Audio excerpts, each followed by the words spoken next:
पत्ते की ड्रेस वाली बेटी। रामनगर नाम के शहर में एक परिवार रहता था। उस परिवार में मोहित अपनी पत्नी सरला और एक बेटी राधा के साथ रहते थे। मोहित एक मोची था और जैसे तैसे अपने घर का गुजारा करता था।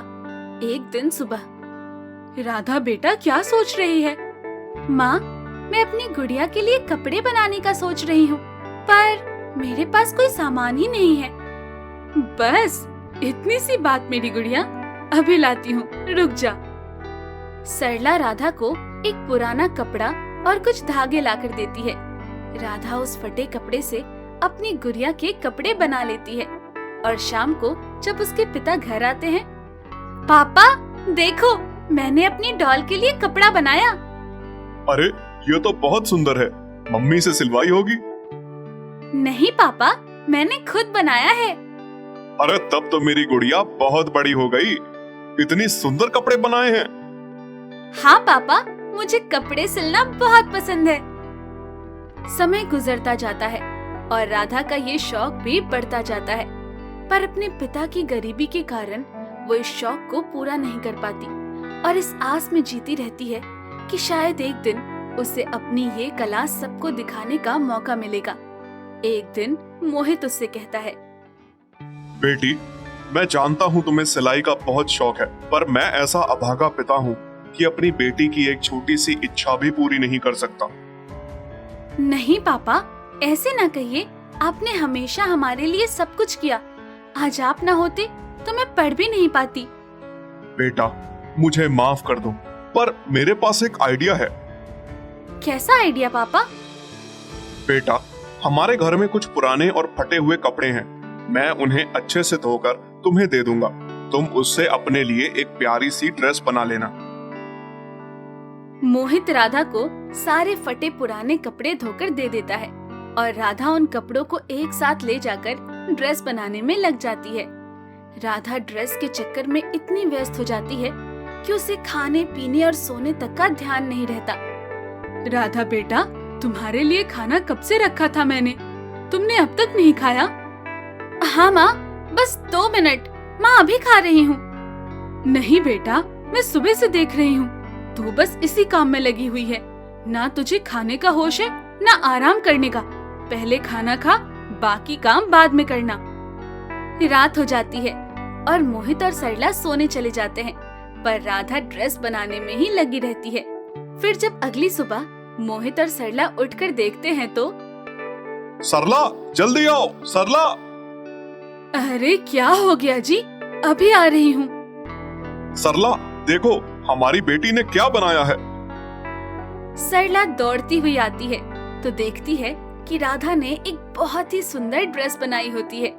उस ड्रेस को देखकर मोहित और सरला दोनों ही हैरान होते हैं और कहते हैं, मैं तो ये जानती थी कि हमारी बेटी कलाकार है, पर मुझे ये उम्मीद नहीं थी कि हमारी बेटी इतनी अच्छी ड्रेस बना सकती है। ये तो मैंने कल्पना भी नहीं की थी। सही कहा सरला तुमने, काश मैं इतना अमीर होता ताकि मैं अपनी बेटी को वो सब लाकर देता जिससे वो अपनी ये ख्वाहिशें पूरी कर पाती। कुछ दिन बाद राधा स्कूल से घर आकर अपनी माँ को बताती है कि उसके स्कूल में फैंसी ड्रेस कंपटीशन है, जिसमें उसे एक ड्रेस बनाकर ले जानी होगी। बेटा, हमारे पास कोई ऐसी चीज नहीं जिससे तुम अपनी ड्रेस बना सको, और हमारे पास इतना पैसा भी नहीं कि हम कोई नया कपड़ा लाकर तुम्हें दे सके। कोई बात नहीं माँ, ऐसे कंपटीशन तो दोबारा भी आएंगे, मैं उनमें भाग ले लूंगी। नहीं नहीं बेटा, ऐसा ना करना। तुमने अभी कुछ दिन पहले ही तो वो ड्रेस बनाई थी, क्या वो ड्रेस तुम अपने कंपटीशन में नहीं ले जा सकती? हाँ पिताजी, मैं तो उस ड्रेस के बारे में भूल ही गई थी। अब मैं वही ड्रेस लेकर जाऊंगी। राधा अपनी ड्रेस स्कूल में लेकर जाती है, जिसे देखकर उसके दोस्त उसकी काफी तारीफ करते हैं। राधा की क्लास की एक लड़की पिंकी, जो बहुत अमीर फैमिली से होती है, ये देखकर चिढ़ जाती है कि बिना पैसे के भी राधा ने इतनी अच्छी ड्रेस कैसे बनाई। मैं इतनी महंगी ड्रेस खरीद के लेकर आई और ये एक मोची की लड़की, इसने इतनी खूबसूरत ड्रेस कैसे बना ली? मुझे कुछ करना होगा इसकी ड्रेस का। पिंकी कंपटीशन शुरू होने से पहले ही राधा की ड्रेस में आग लगा देती है, जिससे राधा कंपटीशन में भाग नहीं ले पाती और बहुत उदास हो जाती है। इस कंपटीशन की समाप्ति पर टीचर अनाउंस करती है कि इस कंपटीशन में सभी ने बहुत अच्छा किया, पर जिनको कोई प्राइज नहीं मिलता है वो अपना दिल छोटा ना करें, क्योंकि अगले सप्ताह राष्ट्रीय स्तर का कंपटीशन होगा, जिसमें जीतने वाले को फैशन डिजाइनिंग का मुफ्त कोर्स कराया जाएगा। तो आप लोगों में से जो भी उस कंपटीशन में भाग लेना चाहते हो वो उसमें अपना नाम लिखवा दो। राधा ये बात सुनकर बेहद खुश हो जाती है और घर लौटकर अपनी माँ को सारी बात बताती है। उसकी बातें मोहित भी सुन रहा होता है।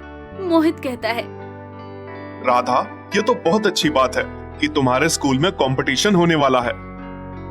हाँ पापा, और अब मैं बहुत सुंदर ड्रेस बनाऊंगी और पता भी लगाऊंगी कि मेरी ड्रेस किसने जलाई। राधा सोच में डूबी रहती है और घर के बाहर देख रही होती है। तभी जोर का तूफान आता है और बहुत सारे पत्ते उसके घर में आ जाते हैं।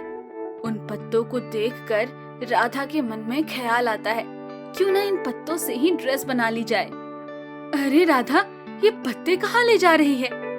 माँ, मैं सोच रही हूँ कि क्या इन पत्तों से ड्रेस बन सकती है?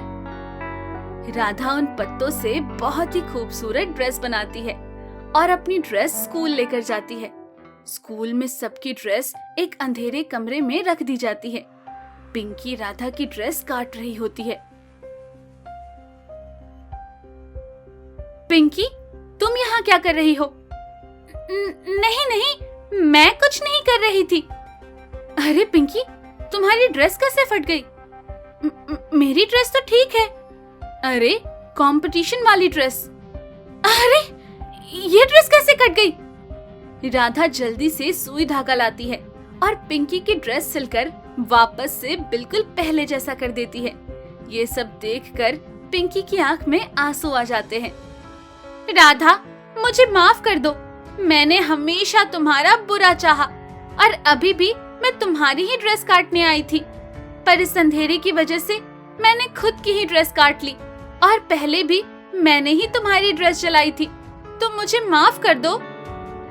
राधा पिंकी को माफ कर देती है और फिर कंपटीशन में राधा जब अपनी पत्तों वाली ड्रेस पहनकर आती है तो वहाँ सभी तारीफ करते हैं और राधा वो कंपटीशन जीत जाती है।